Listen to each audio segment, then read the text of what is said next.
Bienvenidas, bienvenidos a Busquets Creativos, a nuestro canal aquí en YouTube, donde si no, volvemos a tener con nosotros a Mónica Rodríguez. Mónica, bienvenida. Buenas tardes, Alberto, ¿cómo estás? Muchísimas gracias. Súper contento de tu primer podcast y de los resultados inesperados, no lo siguiente. Sí, totalmente inesperado, la verdad. Nuestra cuenta, que por entonces tenía 11.000 seguidores, más de 30.000 reproducciones. Vamos a saludar a las cuentas que tienen millones de seguidores y que cada vídeo tiene 1.000 visualizaciones. Ahí lo dejo. Iniciamos el siguiente podcast de la mente de las 7 cifras con Mónica Rodríguez.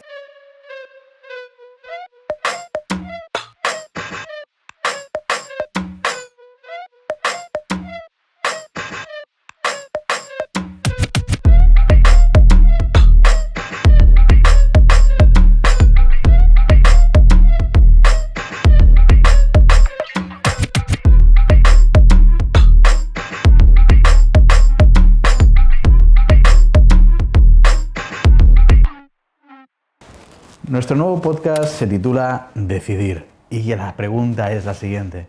¿Por qué decidir, Mónica, nos cuesta tanto? Bueno, decidir nos cuesta tanto. Creo que hay un par de variables, que es que tengas claro qué es lo que quieres, que digamos eso sería un camino, y luego que lo tengas claro y pasar a la acción. Creo que es algo que no es inmediato y mucha gente piensa que, o por lo menos lo que yo observo es que toman una decisión y enseguida quieren ejecutar, y no siempre es tan fácil. Hay un proceso de, digamos, de digestión. Esa sería la segunda respuesta. Y la primera, pues porque puede ser que decidir sea fácil, pero no siempre es fácil. Es por eso que muchas personas tienen claro lo que han decidido, lo que han de hacer, pero lo siguen posponiendo. Lo siguen posponiendo o no hacen las acciones que necesitan hacer en esa dirección, ¿no? Sí, es como, quiero hacer esto, pero los pasos que hay que hacer, normalmente es como trabajamos esto mucho, es yo sé dónde estoy y sé hacia dónde quiero llegar. Entonces, lo que hay en medio es lo que no se conoce, ¿no? Generalmente ese gap suele ser grande, ¿no? Porque si no sería fácil la toma de decisiones. Y en ese gap es donde yo observo que hay muchas más dificultades y ahí entran muchas variables. ¿Conoces el juego del Buscaminas?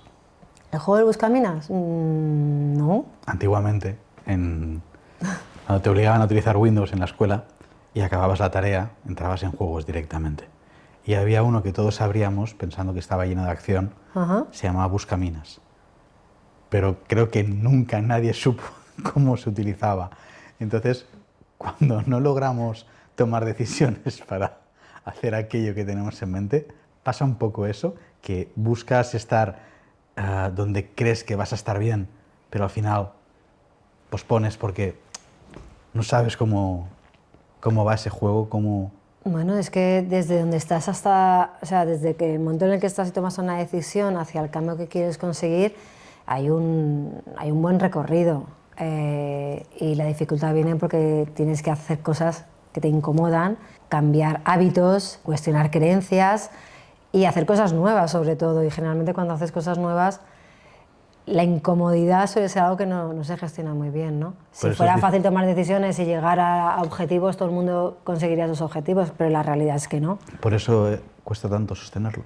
El espacio entre... La decisión tomada. Bueno, cuesta sostener el cambio por la inmediatez que hablamos en el otro podcast, ¿te acuerdas? La gente quiere los cambios rápidos y no... Es que golpe de clic, dijiste. A golpe de clic, exacto. Y los procesos son largos y hay que sostener muchas emociones incómodas, hay que sostener muchos, no diría fallos porque no me gusta la palabra, pero resultados que no son los que buscas. Tienes que confrontarte con cosas que te cuesta y todo eso cuesta. ¿Cómo decirte? Sostener cosas que no son las que tú quieres, ¿no? Entonces, por eso la decisión se toma primero en la mente, pero la ejecución es más lenta. Claro, pero hablamos de decidir y de procesos. Vale. Y perdóname que te lo diga con tanta honestidad, pero escucho a tanta gente hablar de procesos que al final los procesos me parecen un ultraprocesado. Es decir, sí, es así. Es decir, todo el mundo tiene el proceso perfecto, tiene un proceso que te va a hacer cambiar, una metodología que te va a hacer lograrlo, pero luego porcentajes muy altos no lo hacen. Entonces, ¿cuál es esa parte del proceso que nos ayuda a decidir, facturar? Decidir ya lo sabemos, pero que nos ayuda a saber lograr facturar 7 cifras? Esa parte del proceso te diría que es la que cuesta más de atravesar, Ajá. que es la que no se ve, la que no te pueden vender, ¿no? Te pueden vender, como tú has dicho, un proceso, te pueden vender una metodología, te pueden vender una secuencia externa, ¿no? Un estatus. Un estatus, pero lo que no te pueden vender es lo que va a pasar dentro de ti, porque cada persona es un mundo y cada uno trae lo que trae. Entonces, eso es lo que no te suelen vender, ¿no? Entonces, cuando tú decides generar un cambio en tu vida, o bien cambiar de trabajo, cambiar de ciudad, o incluso cambiar de relación, ahí te vas a confrontar con un montón de movimientos internos, que eso es realmente el proceso que te va a llevar a tomar la decisión, y eso generalmente no te lo puede resolver nadie, ¿no? Es algo que es tuyo, interno, y ahí es donde está, digamos, donde la gente se frena, ¿no? Yo escucho mucho que la gente dice, no, yo quiero esto, y siguen haciendo lo mismo, ¿no? Claro, yo quiero este puesto de trabajo, y le preguntas, bueno, ¿y qué estás haciendo para conseguirlo? Y en realidad no están haciendo nada nuevo. Piensan que van a llegar ahí, pero ¿cómo puedes llegar al mismo sitio haciendo lo de siempre, ¿no? Ajá. Tienes que hacer cosas nuevas, tienes que probar, ensayo y error. El otro día escuchaba a una chica que decía, y fue muy bueno porque hablaba de esto, ¿no? De los fallos y los errores, que también se habla mucho de que se aprende mucho de los errores. Decía, es que aunque no llegues a tu resultado, solamente internamente algo se ha movido, ¿no? Y ese movimiento interno que se ha producido, aunque tú hayas intentado hacer algo y no haya salido, ya te genera un cambio, ¿no? Y esos microcambios son los que te van acercando a esa decisión que buscas. ¿No es una mentalidad un poco perdedora? En absoluto.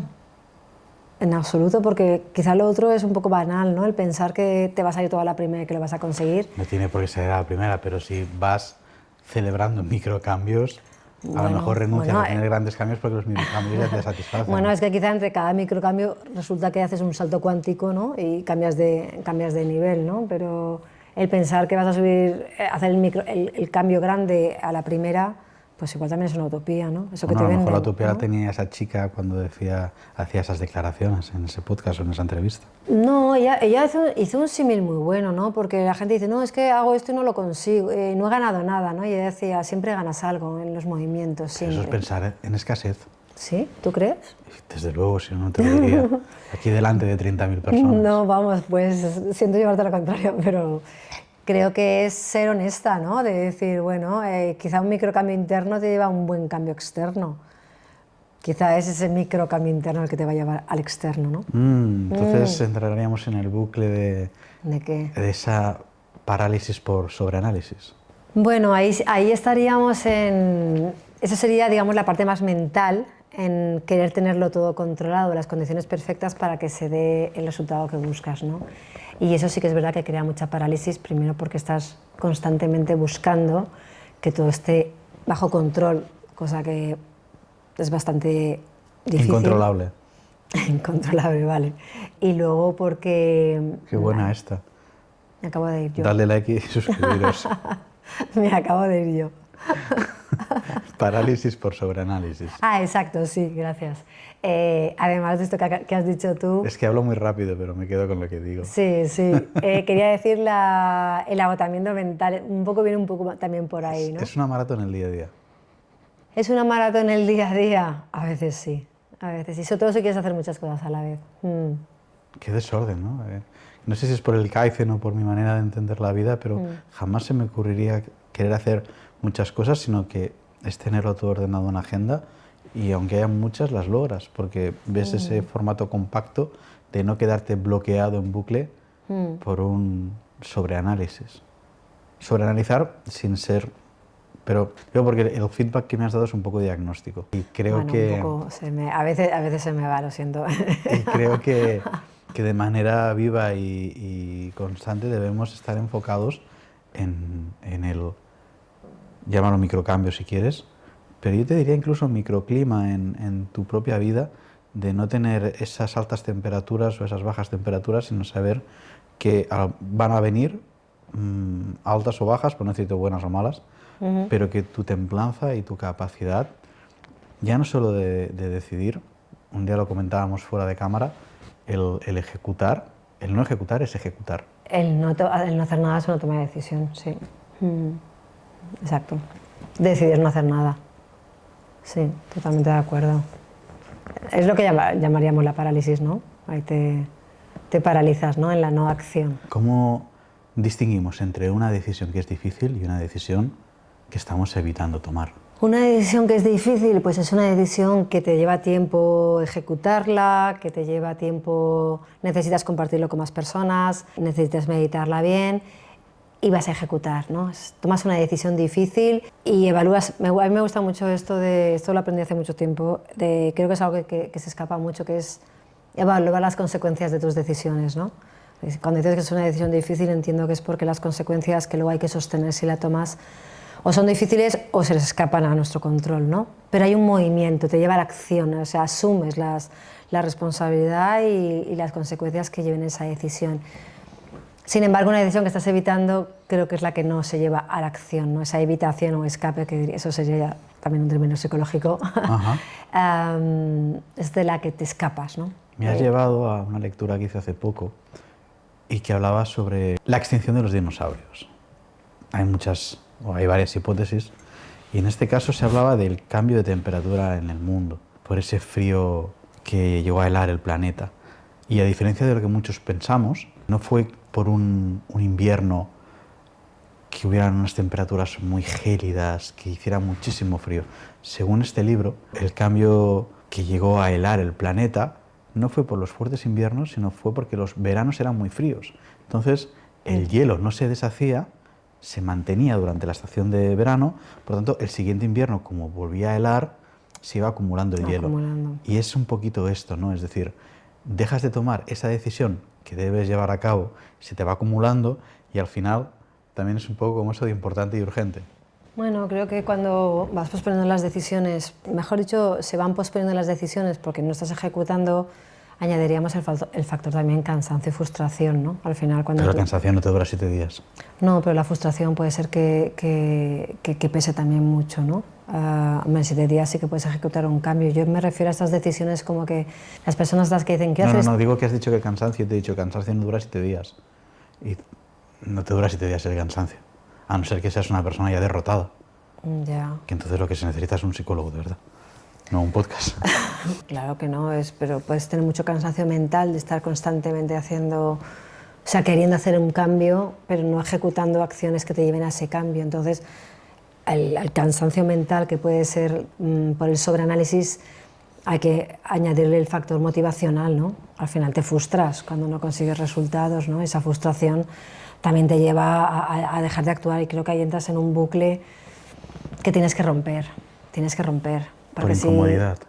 No, pues si al final tú quieres generar un cambio, te cuesta generar acciones nuevas, las acciones que llevas, que son las de siempre, no te llevan a los resultados que buscas, estás siempre haciendo lo mismo, te frustras, esto se dilata en el tiempo, energéticamente la energía baja, entonces cada vez te está costando más tomar una decisión. Creo que en esos momentos viene bien un acompañamiento, viene bien que alguien de fuera te diga exactamente, oye, mira, está pasando esto y que tú te puedas ver. Y viene bien hacer cosas nuevas, es que a la gente le cuesta hacer cosas nuevas. ¿Y por qué? Pues por esto, ¿no? Porque al final te tienes que exponer, tienes que romper hábitos, tienes que cuestionar tus creencias. O sea que la incomodidad suele ser el primer freno en la toma de decisión de un cambio importante. Es que la incomodidad yo creo que es la señal de que vas por buen camino. Algo te está diciendo que estás haciendo algo diferente y si tú quieres resultados diferentes tendrás que hacer cosas diferentes, ¿no? Lo que pasa que, como su nombre indica, es incómodo. Súper. Y no nos han enseñado a sostener las emociones incómodas, ¿no? Siempre hay que estar bien, hay que estar feliz, ¿no? Es como la vida tiene que ser perfecta y la vida es dual, ¿no? Entonces, ¿por qué no nos han entrenado a sostener la incomodidad? Sería una buena pregunta para un podcast, ¿no? ¿Por qué no nos han entrenado a sostener la incomodidad? O pregunta a la gente que nos esté viendo si le gusta sostener la incomodidad. Generalmente cuando la gente está incómoda se suele ir. Quizá la pregunta sería, quédate a ver qué pasa. ¿Qué hay detrás de esa incomodidad, ¿no? Creo que hay algo más interesante y creo que rompes muchas más creencias y te puedes ver desde un lugar diferente si atraviesas esos momentos de incomodidad. Y ahí quizás aparece el cambio que estás buscando, ¿no? Súper. De decisiones a incomodidades. Bueno, creo que suelen ir unidas, ¿no? si no sería muy fácil tomar decisiones y hacer cambios. ¿Cuál ha sido la decisión más complicada que has visto que un equipo debía tomar y por cómo les incomodaba no la tomaron? A ver, si alguna que me venga así a la mente, por ejemplo, me viene muchas veces el tema de cuando estás en un equipo y hay alguien del equipo que no está trabajando, digamos, alineado con el resto del equipo, o incluso el responsable del equipo, ¿no? Y estos rangos que hay en las empresas, el no tomar las decisiones de decir abiertamente lo que está pasando, porque es incómodo, ¿no? Es como... Y al final volvemos a un punto que es muy básico, que es hablar de lo que está pasando por muy incómodo que sea, ¿no? ¿Cómo se lo dirías tú a alguien que ves que no? Bueno, no sé cómo se lo diría, pero se lo diría sobre todo con hechos. Mira, esta es una pregunta muy interesante porque creo que incomoda pensar que estás tomando la decisión desde el ámbito personal. Ay, perdón, no sé si se me ha escuchado bien. Perfecto. Creo que sería llevar la decisión a los hechos objetivos. Ajá. Creo que quizá ahí el punto de incomodidad puede bajar un poco, ¿no? Nunca ir al hecho de la persona, o sea, nunca ir a la persona, sino al hecho objetivo, susceptible de mejora, ¿no? Y de cambio. Súper. Creo que rebaja mucho, esto se trabaja mucho cuando entrenamos para dar feedback, de separar el ser con el hacer, ¿no? Entonces, que es incómodo, sí, se cuenta ya con ello, ¿no? Decirle a una persona que hay algo que está haciendo que no, digamos que se puede mejorar, es susceptible de recibirse mal, pero creo que si se dice de una manera constructiva, que la otra persona puede ver que hay una posibilidad de mejora y de cambio, incluso igual hasta te lo agradece, ¿no? Creo que va un poco por ahí. Fíjate que hemos hablado de líderes, de equipos y de toma de decisiones. Eso es lo conocido como el efecto sándwich. El efecto sándwich. Bueno, el efecto sándwich es una técnica de dar feedback muy buena. Dices algo positivo, dices el área de mejora y dices... Te vienen hostias de arriba, de abajo y ahí estás, ¿no? Bueno, es que no, es hablar de lo que pasa, pero es incómodo muchas veces, ¿no? Hay un ejemplo que en una ocasión puse, estaba dando formación en un MBA y puse de ejemplo a Pep Guardiola. Que, pese a ser del español, me ha admirado Pep Guardiola. Y cuando Pep inició con Barça y no contaba con Zlatan Ibrahimovic, uno de los mejores jugadores de la historia del fútbol, a mí me encanta Zlatan, pero no conectaba con Pep. Tuvo el soporte del Fútbol Club Barcelona para decir, sacamos a Zlatan cuando ha sido un fichaje mediático y muy importante. Claro, cuando un mando intermedio no quiere contar con alguien, pero la empresa le dice, no, desde dirección, cuenta con él porque es mi cuñado, me lo invento. ¿Ves? Pero sucede. Entonces, ahí donde ves la decisión. ¿Qué debes decidir? ¿Aceptar el rol de la empresa, dejar de ser tú mismo? ¿Cómo te impacta? Porque eso sucede. Bueno, y tienes que evaluar la situación, quiero decir, sostener esa decisión de mantenerte en la situación es costosa para ti en varios niveles, profesional y personal. Quizá la decisión que tendrías que hacer es dejarlo, ¿no? Dejar ese puesto, valorando que no es positivo para ti. Pero también lo puedes ver como una oportunidad de ver qué es lo que está pasando y poder cambiar, trabajar con esa persona para que cambie y se adapte al equipo, ¿no? Hemos hablado del efecto sándwich, hemos hablado de las parálisis por sobreanálisis, así que lo dejamos con una gran pregunta. Debes decidir dejar aquello en lo que es un reto en ese momento porque no entiendes o no tienes el soporte que necesitas, o debes seguir adelante. Mónica Rodríguez, Mónica, muchísimas gracias. A ti, Alberto. Te vemos en el próximo podcast de La Mente de las 7 cifras. Muchas gracias. Hasta pronto. Hasta pronto. Hasta pronto. Adiós.